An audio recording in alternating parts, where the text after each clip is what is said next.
The fluorescent lights hummed their eternal mechanical song above the ICU at Sacred Heart, a sound like a swarm of insects trapped inside the walls. Danielle Ross had stopped hearing it years ago, the same way she'd stopped hearing the ventilators, the monitors, the beeping that never ceased. 16 hours into her shift. Double time. Double pay. Double the invisibility. She moved between beds 7 and 12 with the kind of economy of motion that came from muscle memory, not training, hands steady as surgical steel, eyes down, voice barely reaching above the whisper threshold when she had to speak at all. The wife of a dead naval officer. The mother of a teenage son who barely knew her. The woman nobody at Sacred Heart Hospital had any reason to pay attention to. That was exactly how Danielle wanted it. The ICU ward sprawled across the third floor of the hospital's east wing, a maze of glass-walled rooms where the sickest fought for their last chances. The air tasted like antiseptic and something underneath it, the copper edge of blood, the chemical decay of illness. She'd learned to breathe through her mouth here, a small trick from another lifetime when breathing through your nose could give away your position. When breathing at all was a luxury. She adjusted a central line on the patient in Bay 4, checked the medication drip in Bay 6, documented vitals without commentary. The chart in her hands never shook. Her voice, when she called report to the night nurse, remained flat and professional. Professional meant invisible. Invisible meant safe. At 6:56 a.m., the locker room was empty. Good. She spun her combination, 32-18-7, the date she'd stopped being Senior Chief Petty Officer Danielle Ross and became just Danielle, just a nurse, just the woman who kept her head down and her hands clean and her past buried so deep nobody could excavate it with a shovel. The metal door swung open.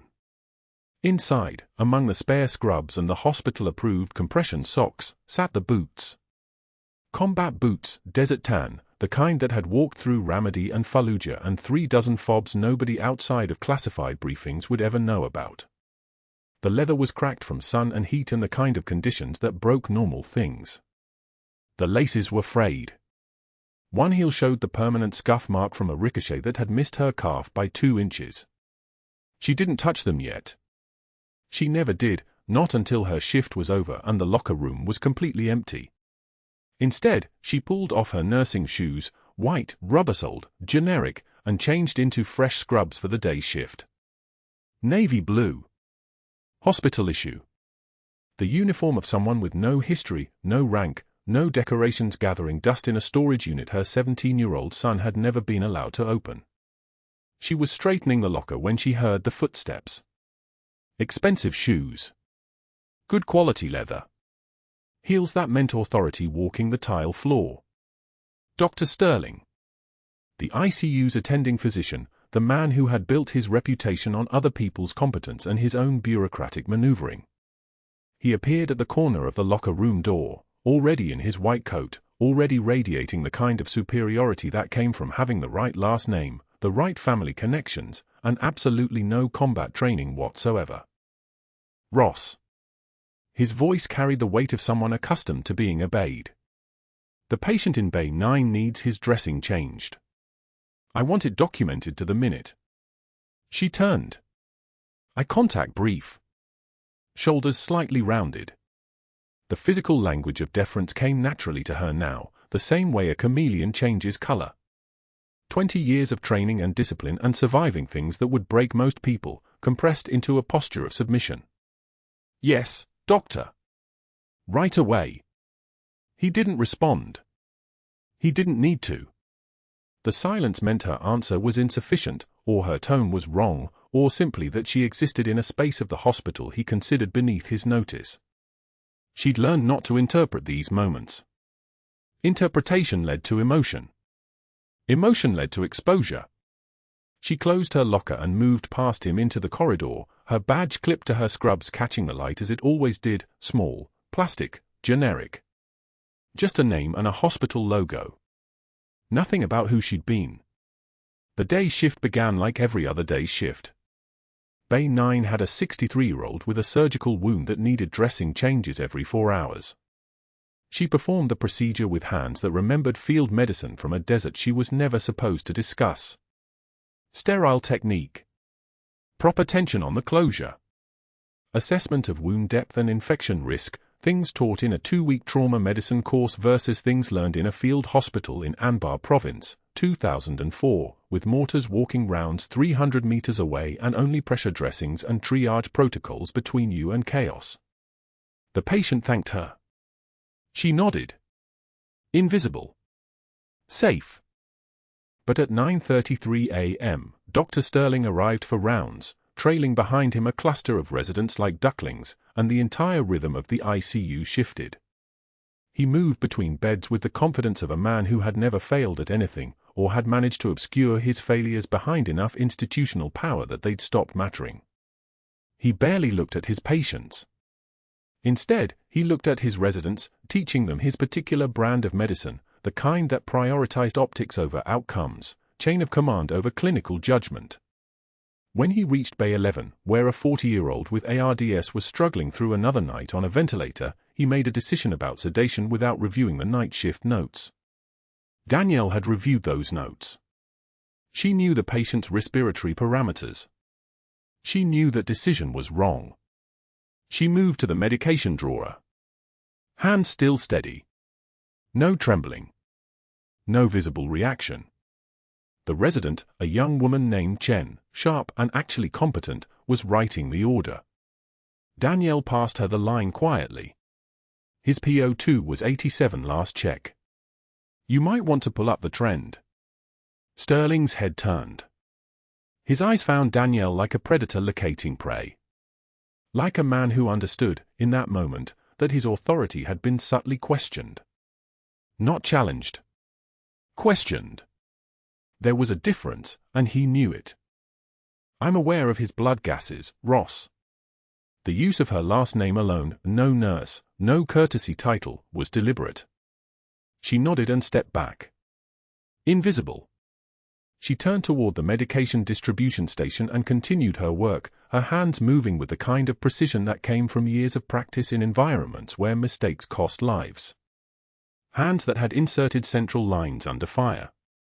Hands that had performed emergency cricothyrotomy in a tent with canvas walls flapping in desert wind. Hands that had held the abdomen of a 7-year-old contractor's son whose father had driven over an IED in Ramadi while his son was sitting in the back seat, exposed to shrapnel and fire and the particular kind of chaos that changed lives irrevocably. That was 20 years ago. That 7-year-old would be 27 now. That was the only thought Danielle allowed herself as she finished the medication distribution and moved to the next patient. By 11:11 a.m., the waiting area was filling. Families arrived in clusters, coffee cups, nervous energy, the particular brand of fear that came from having someone you loved lying in an ICU bed.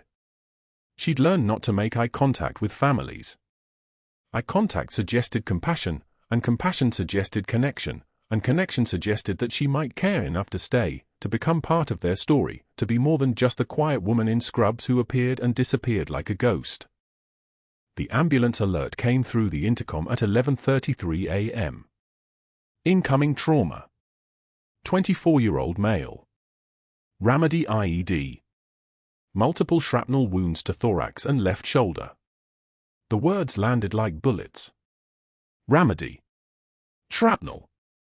The ICU shifted into preparation mode, beds being cleared, equipment checked, Dr. Sterling already moving toward the trauma bay with the energy of someone who performed well under pressure when the pressure involved other people suffering.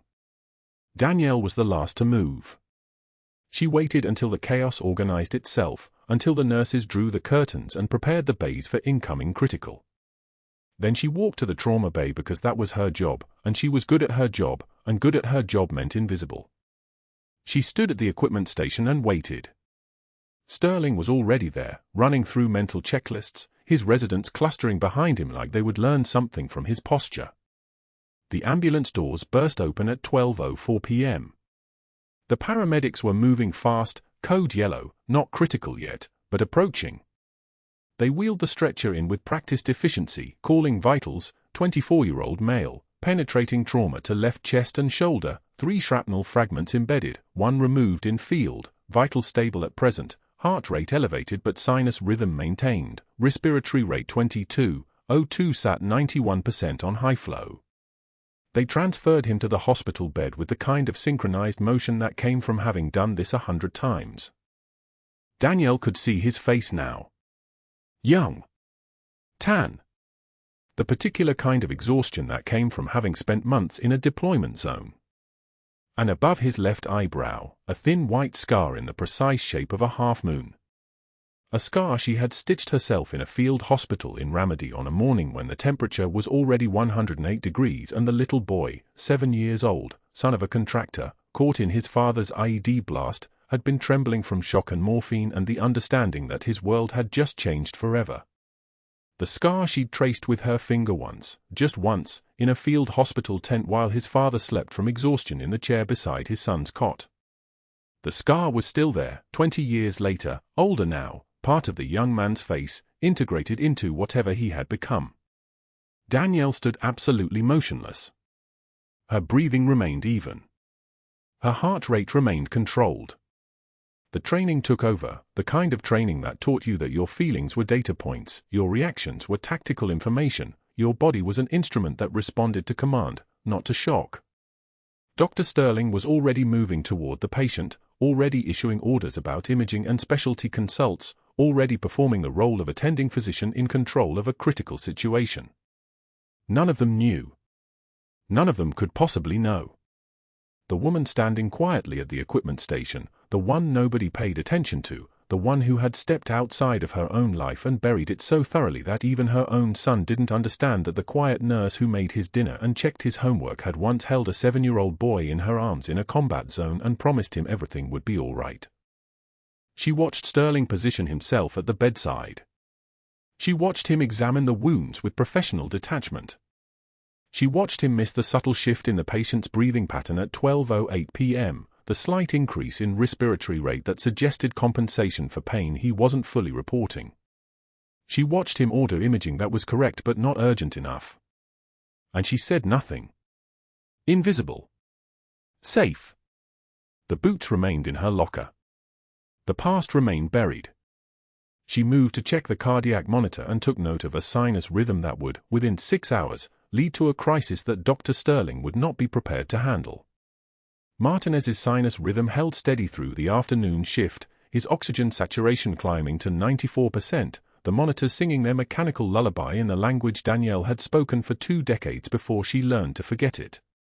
She adjusted the flow rate by the smallest increment, from 2 liters to 2.3, and watched the number climb to 95, satisfied with work no one else would notice. His name tag read Martinez, M. Special Forces patch still visible on the shredded fatigues bagged in the corner. She did not allow herself to do the math. 7 years old. IED blast. Fire. His father's hand shaking as she handed the boy back to him, alive. That scar above his left eyebrow like a story written in tissue and luck. She stood at his bedside too long, and Dr. Sterling noticed. He always noticed.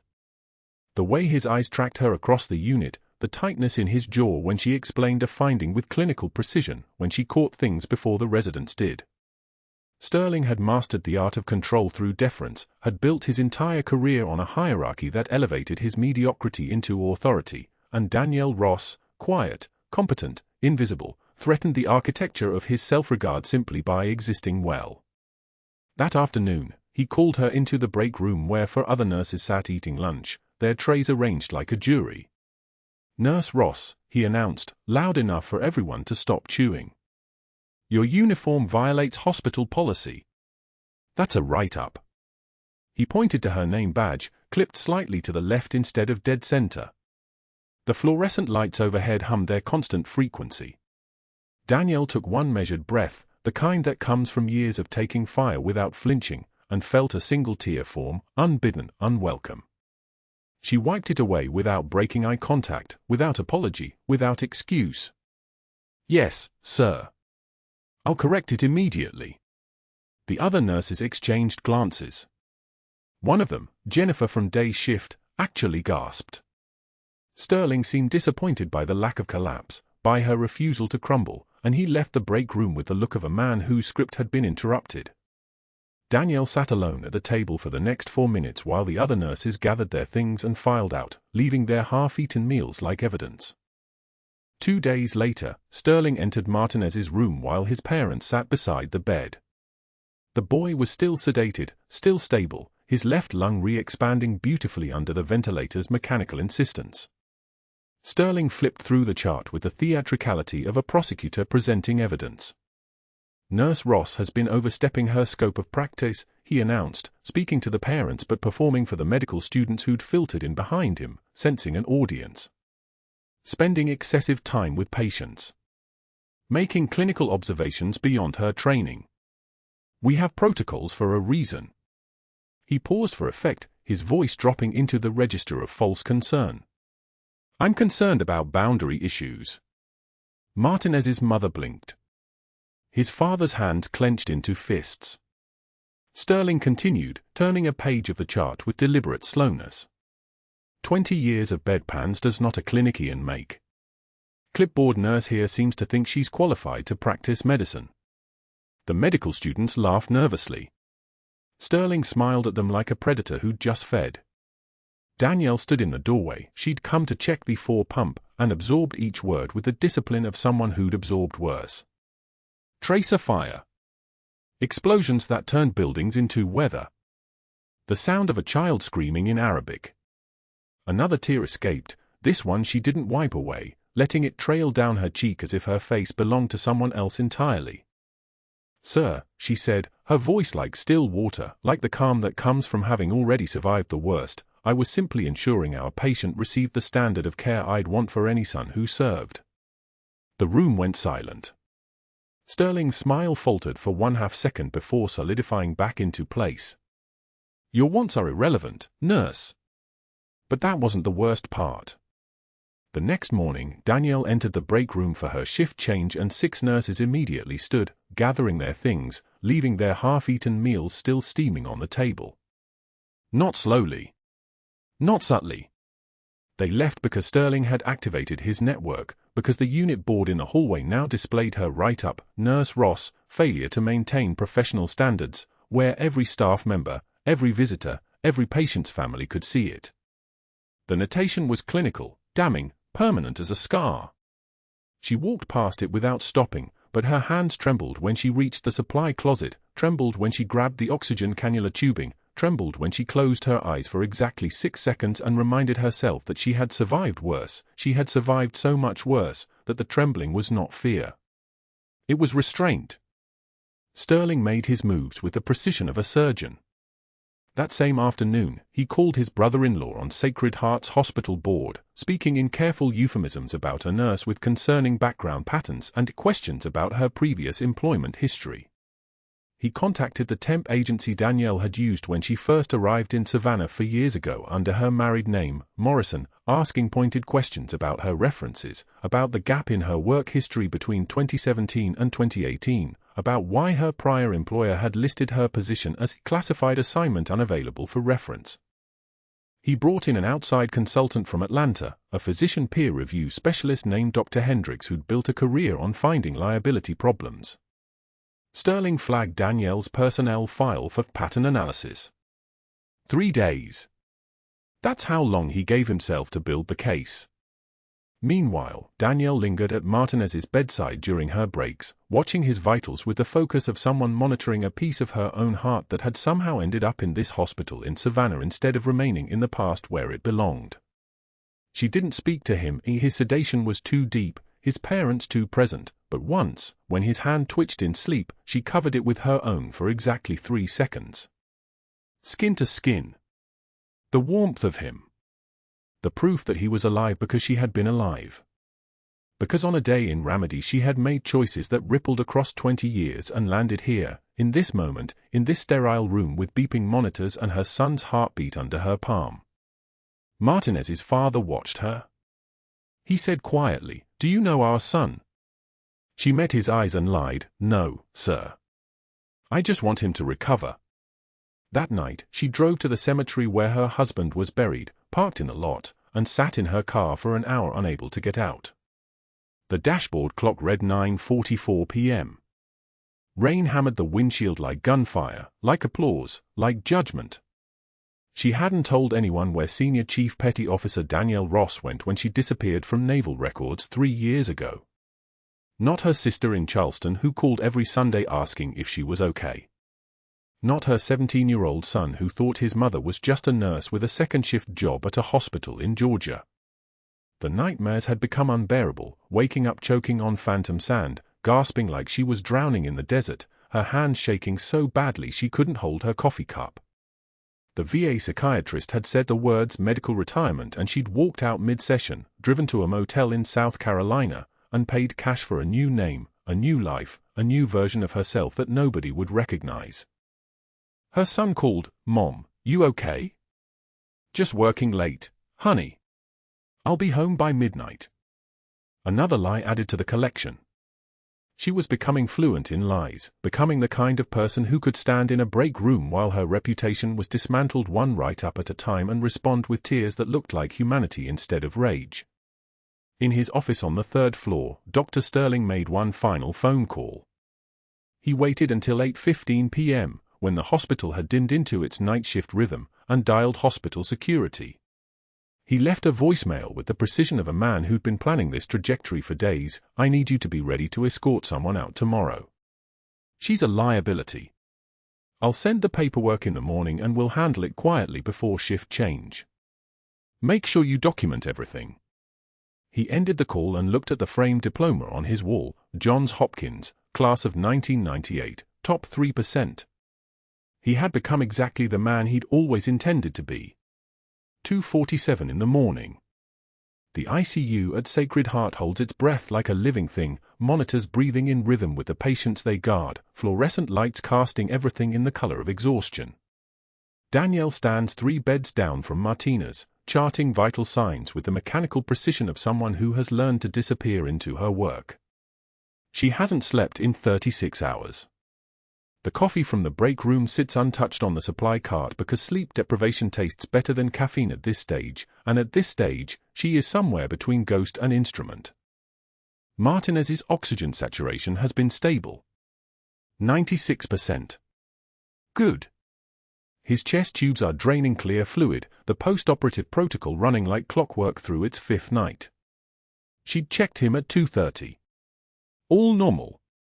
All expected. All the things that should mean he's going to make it. The monitor alarm doesn't ask permission. It doesn't negotiate. It simply screams. 3 sharp beeps. Then a cascade. The sound cuts through the ward like a blade through silk. Danielle's head comes up before her conscious mind registers what she's hearing. Her hands are already moving. The pencil hits the floor and she doesn't hear it land because her entire auditory system has narrowed to the single frequency of that alarm. 82%. That's Martinez's oxygen saturation now. Dropping. 78. The number crawling downward like a countdown to something she has already seen happen to other men in other rooms in other countries. She reaches his bed in 4 steps. The monitor shows his heart rate climbing, 140. 152. His chest is rising but it's asymmetrical, the left side lagging, the breathing pattern frantic, panicked. His lips are beginning to pale. She places her hand on his chest and feels what she expected. No breath sounds on the left. Nothing. Silence where there should be air moving through lung tissue. She inspects his neck and sees what confirms everything. His trachea is deviated. Shifted right. The telltale sign that pressure is building on the left side of his thorax, that air is trapped where it should never be, that the needle chest tube placed in the emergency department is no longer sufficient. Tension pneumothorax. Air pocket expanding with every breath he takes, compressing his lung, pushing his heart away, stealing his oxygen 1 second at a time. She pages the on-call resident stat. Not a request. Not a polite notification. The overhead system crackles and receives her words, stat page for Dr. Chen to ICU, bed 4. Stat. She is already reaching for the crash cart because there is no time for waiting, no time for protocol, no time for anyone else to understand that Martinez has maybe 5 minutes before his heart stops and his brain starts dying, and she becomes just another nurse who watched it happen instead of the person who stopped it. Her hands move without asking permission from the rational part of her mind. She's already unwrapping the sterile field, already locating the 14-gauge needle, already opening the betadine swab. Muscle memory. That's what the textbooks call it. The body remembering what the conscious mind has tried to bury. 20 years. Ramadi. A forward operating base where the only thing between life and death was speed and steady hands and the absolute refusal to hesitate when someone's chest is collapsing. Dr. Chen arrives in 90 seconds. He's young. 27, maybe. Second-year resident with the kind of competence that hasn't yet weathered the storm of knowing that medicine is sometimes improvisation under pressure, that protocols are guidelines written by people who weren't standing in front of a dying man. His eyes go wide when he sees Danielle with the needle already positioned, already locating the second intercostal space, mid-clavicular line, the exact anatomical landmark where pressure releases like it's been waiting for permission. "We need to wait for the attending," Chen stammers. His voice cracks on the word attending. His hands hover uselessly at his sides. Martinez's lips are the color of faded denim now. His oxygen saturation reads 68%. 65. The ventilator is doing its job, but the lungs can't receive what the machine is trying to push. Everything is backed up like traffic in a tunnel with no exit. Danielle looks at the resident. Then at Martinez. Then at the monitor. The numbers tell a story she has read in Blood and Darkness before. She takes one breath, not measured, not controlled, just a single intake of air, and she acts. The betadine stings the needle puncture site. She feels it register somewhere in her nervous system and then divorces herself from the sensation because pain is data and data doesn't slow you down. The needle slides through skin and muscle and hits the lung tissue. The hiss of air escaping is louder than the monitors. It's louder than the alarm. It's louder than Dr. Chen's intake of breath. That sound, that specific exhalation of trapped pressure, is the sound of a man getting his life back. 40 seconds. That's the entire procedure. Needle in. Air out. Pressure relieved. She applies the dressing with hands that have gone somewhere else, somewhere that remembers the weight of consequence. Martinez's oxygen climbs.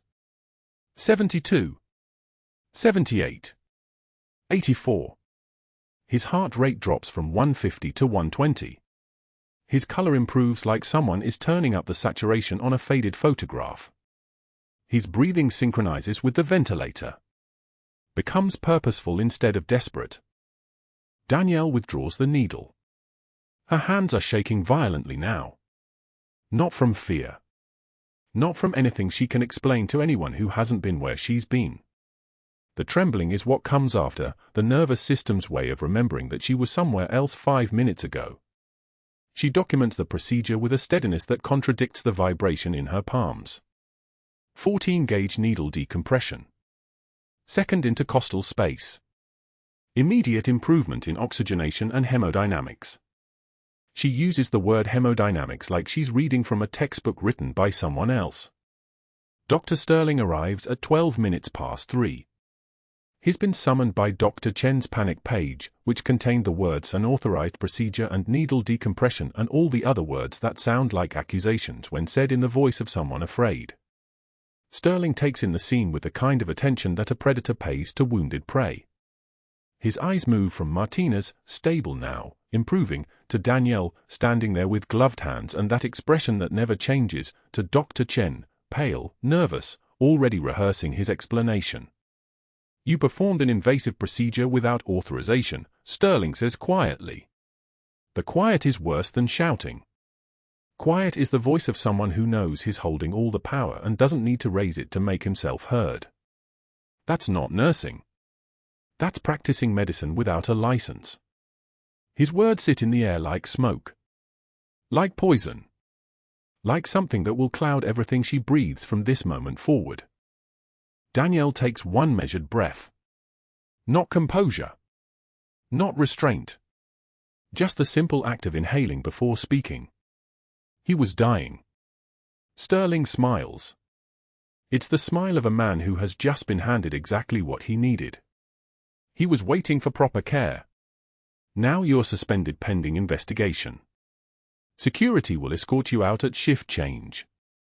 He doesn't wait for a response. He walks away already reaching for his phone, already making calls, already activating a network of connections, his brother-in-law on the hospital board, the peer review consultant on retainer, the administrative infrastructure that exists to protect men like him and dispose of people like her. By morning, the paperwork is done. Gross insubordination. Unauthorized medical intervention. Practicing medicine without a license. Each phrase is carefully crafted to sound official, each charge positioned to make her look reckless instead of life-saving. Sterling has contacted the nursing temp agency she worked through when she first arrived in Savannah, raised questions about her references, filed paperwork that makes her seem like a liability instead of the person who kept Martinez alive through 40 seconds of decision-making that took him from dying to stable. At noon, Danielle stands in the locker room in her street clothes. The uniform is folded on the bench. Her badge sits on top like a bookmark. The security guard waits outside the door, patient and professional and completely unaware that he's standing next to someone who has held lives together with steady hands in places he has only seen on the news. She reaches into the locker and touches the worn combat boots one final time.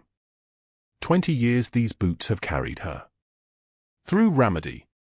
Through Fallujah. Through every moment she tried to bury that version of herself deep enough that she would never have to be her again. But that wasn't the worst part. The worst part was knowing that she'd made the only choice any competent person could have made, and that the world was built to punish her for it. By morning, Sterling had activated his full network. He'd been awake since 4 a.m., working the phone with the precision of a man who understood that reputation, once shattered, could never be reassembled, only avenged. He called the temp agency in Jacksonville where Danielle had registered under her married name 4 years ago, pulling her reference history, cross-referencing dates, building a timeline that suggested instability. He contacted the outside consultant he'd brought in for the peer review, a doctor from Atlanta with questionable ethics and a weakness for consulting fees, and leaked preliminary findings that Danielle had overstepped her scope of practice on multiple prior occasions. The consultant's report, deliberately vague and weaponized, was circulated to the hospital board by 11 a.m. Sterling copied it to Patricia Hammond, the CEO, with a memo flagged urgent, suggesting that liability exposure was substantial and immediate action was required. He also made a call to his brother-in-law at the state medical board, dropping hints about a nurse performing physician-level procedures without proper credentialing, planting seeds that might grow into a formal complaint. By noon, it was done. Security arrived at the ICU at 11:56 a.m. on a Tuesday. 2 officers in navy blazers, expressionless, carrying a manila folder. Danielle was checking a medication pump when one of them approached her station. The fluorescent lights overhead cast everything in a sickly green tint. "Ms. Ross, we need you to come with us." It wasn't a request. It was the kind of tone that came from scripts, from training, from situations that had been rehearsed but never personalized. She didn't ask questions. She didn't protest. She simply nodded, removed her badge, and followed them down the corridor. Nurses she'd worked 12-hour shifts with for 4 years averted their eyes. A resident she'd corrected on sepsis protocols 3 weeks ago looked at his shoes. The security guards flanked her like she was a flight risk, like a woman in scrubs with tired eyes represented some kind of institutional danger. They escorted her to the HR office on the 3rd floor, where a folder sat on the desk containing her termination papers, effective immediately, citing gross insubordination and unauthorized medical practice in violation of hospital policy. Patricia Hammond wasn't present. Sterling was nowhere to be found. There was only a junior HR administrator with the uncomfortable expression of someone executing orders they didn't fully understand. "You can take your personal items and then we'll need you to surrender your ID," the administrator said. Danielle had driven to the hospital that morning with a cold cup of coffee and her phone. Her locker contained a framed photo of Tyler at age 7, holding a model sailboat his father had built, and a pair of worn combat boots, cracked leather, sand still embedded in the seams from a desert she'd promised herself she'd never return to, except that the desert had followed her anyway, had walked into her ICU in the shape of a young man with the same scar above his left eyebrow. She placed the photo in a cardboard box someone provided. She left the boots in the locker. They belonged to a person who no longer existed. The drive home took 20 minutes. Danielle sat in her car in the driveway for 30 minutes after that, engine off, hands on the steering wheel, staring at nothing. The rain hadn't started yet. The sky was that peculiar shade of grey that comes before a storm, when the air pressure drops and everything feels compressed, waiting. She started the engine and drove south, toward Laurel Grove Cemetery. The rain began as she parked, fat drops that hit the windshield like bullets, accumulating faster than the wipers could clear. She walked without an umbrella, let the rain soak through her scrubs, her jacket, until her hair hung in wet ropes down her shoulders. The grass was slick beneath her feet. Mud clung to her shoes. Row after row of granite and marble, names and dates, lives reduced to measurements and anniversaries. She found his grave near the oak trees, Marcus Ross, 1978 to 2011, Navy SEAL, a warrior's rest, the marble so polished she could see her reflection in it. She sank to her knees. The mud was cold and immediate against her skin. She pressed her forehead against the stone and spoke in a voice that barely carried over the rain. "I tried to be the person you thought I could be," she whispered. "I tried so hard, Marcus. But I failed him. I failed that kid twice. Once in Ramadi when I pulled him out of the wreckage and his blood wouldn't stop, and I was just a nurse with battlefield supplies and shaking hands, and I couldn't stop the bleeding fast enough, and I swore I'd never see him again. I swore I'd buried that part of myself deep enough that it would never surface. And then he walked into my ICU. He was alive. He was hurt, but he was alive, and Sterling saw something in me that day. He saw that I knew things, that I could do things, and he couldn't stand it. He couldn't stand that I was more than he'd allowed me to be. So he destroyed me. And I let him, because that's what I do now. I accept the terms. I keep my head down. I disappear." The rain hammered down like shrapnel from a helicopter.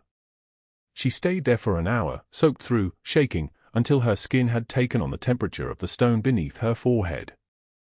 Tyler found her because he'd tracked her phone. 17 years old and tall in the way his father had been tall, not just in inches but in presence, in the way he moved through space as if gravity applied differently to him. He pulled her up gently, his hand strong on her shoulders. "Mom, come on. Let's go home." His eyes were wet, but his voice was steady. The drive back to the house was silent except for the sound of rain on the roof and the windshield wipers working their mechanical rhythm. After 5 miles, Tyler spoke again. "I need to show you something. I found it last month when I was looking for Dad's tools in the storage unit." At home, he disappeared into his room and returned with a small wooden box, the kind that might hold jewelry, maybe photographs, handmade from what looked like mahogany, the wood aged to a deep reddish brown. His hands trembled slightly as he set it on the kitchen counter. Danielle watched him open the lid and couldn't breathe. There were medals inside. There were citations on faded paper. There was a photograph of a woman in dress whites, her hair shorter, her face unmarked by 4 years of pretending to be nothing, standing beside a man in a SEAL uniform with his arm around her waist. Marcus, alive in that photograph, the way he'd been before Afghanistan, before the IED, before she'd had to learn how to survive the unsurvivable. "Mom, they need to see these," Tyler said quietly. "They need to know who you are." She shook her head, violently, a gesture of denial so fierce it seemed to shake the air around her. "No. That person is dead, Tyler. I buried her. I spent 4 years burying her, and I was finally gone, and it was finally quiet, and..." He grabbed her hands. His grip was firm, military precise in a way that reminded her painfully of his father. "Mom, look at me. That person saved my dad's teammate. That person saved Martina's. That person is exactly who they fired you for being." She looked down at the box. At the Bronze Star with Valor. At the reflection of her own face in the polished metal, older, marked by time and suffering, but underneath it all, still there. Still unmistakably present. The Navy SEAL was still looking back. The next morning, Tyler walked into Sacred Heart's executive boardroom with his father's faded Navy SEAL t-shirt stretched across his 17-year-old chest and a small wooden box held in trembling hands. His mother didn't know he was coming. The hospital's board members sat arranged around a polished mahogany table like vultures circling wounded prey, administrators in pressed suits, Sterling at the head with his arms crossed, confident as a man who'd already won. Tyler set the box down directly in front of Sterling's nameplate. The wood was weathered, salt-stained from something older than any of them could imagine. He opened the lid without ceremony. "My mother is Senior Chief Petty Officer Danielle Ross," he said, his voice steady in a way that made the fluorescent overhead light seem fragile. The silence tasted like copper pennies. Inside the box lay 5 medals arranged on crimson velvet. A nurse administrator lifted the first decoration with shaking hands and read the citation aloud, her voice breaking on words like Valor and Under Fire. Sterling's jaw clenched. His eyes darted toward the door, calculating angles. A Navy SEAL commander stepped forward, Commander Voigt, still in his dress uniform from the overnight flight from Norfolk, his presence moving through the room like the pressure change before a storm. He named each medal with the precision of a man who'd earned the same ones through blood and dust. "Bronze Star with Valor," he said. The room held its breath. "Purple Heart." Another beat. "Navy Cross for extracting 12 civilians under direct enemy fire in Ramadi, including a 7-year-old boy caught in an IED blast." His eyes found Sterling's across the table. The same boy she just saved at this hospital. Twice. The final medal gleamed under the boardroom lights, Defense Superior Service Medal for 19 years of operations classified beyond the clearance level of everyone present except the Navy SEAL. "This one," Voigt continued, "represents service most Americans will never comprehend. Your nurse didn't just serve her country. She carried her country through hell and came out the other side still willing to help."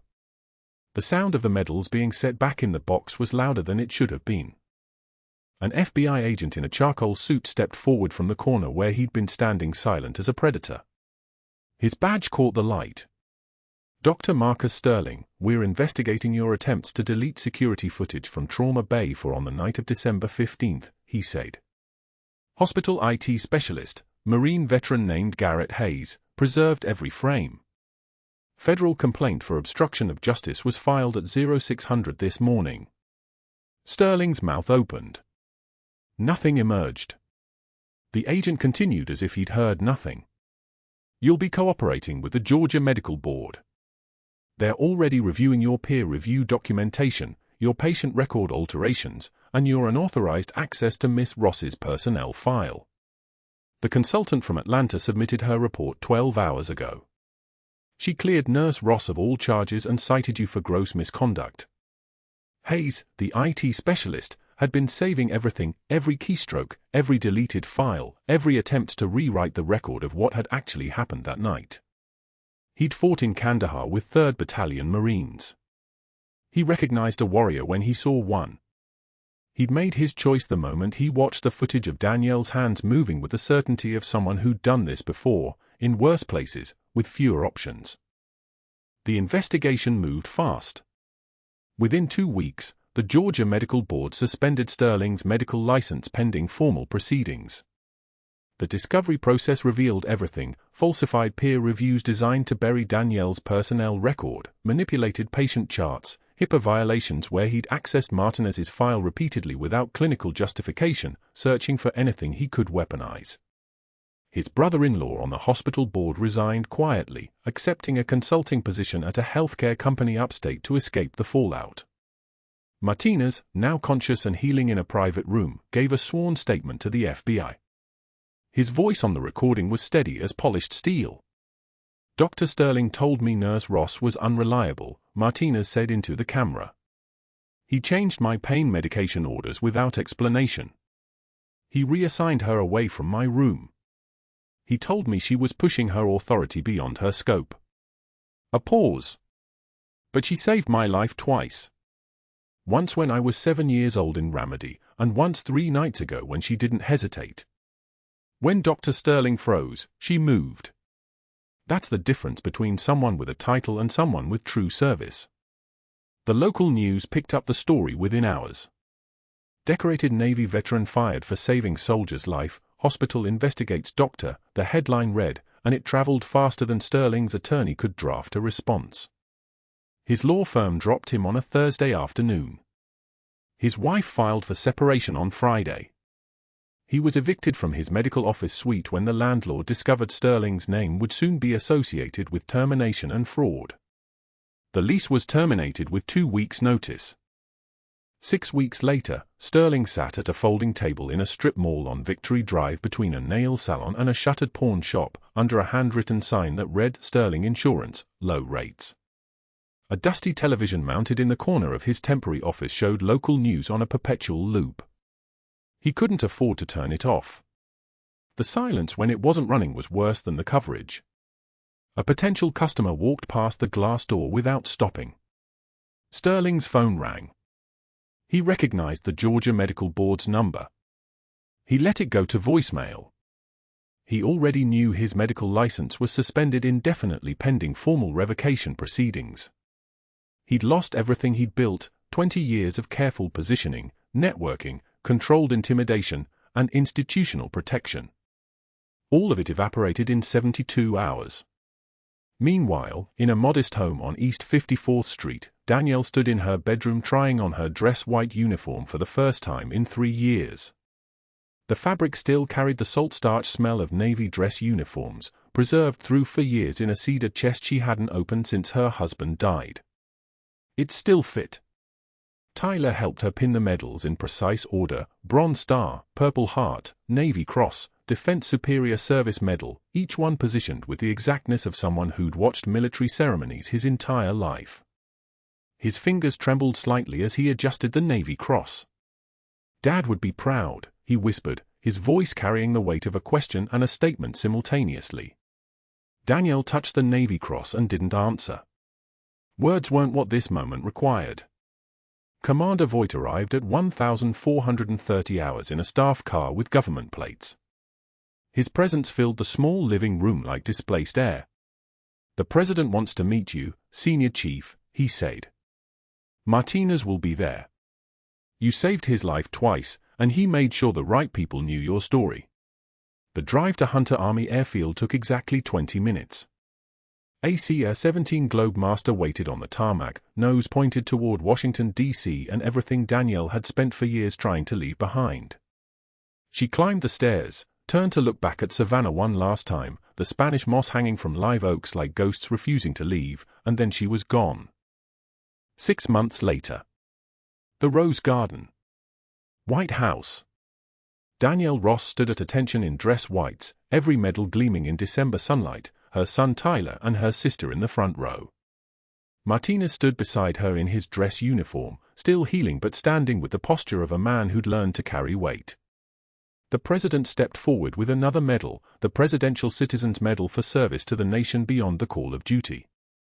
Senior Chief Petty Officer Danielle Ross served with distinction for 19 years in the world's most dangerous places, the president said to the assembled crowd of press and military brass.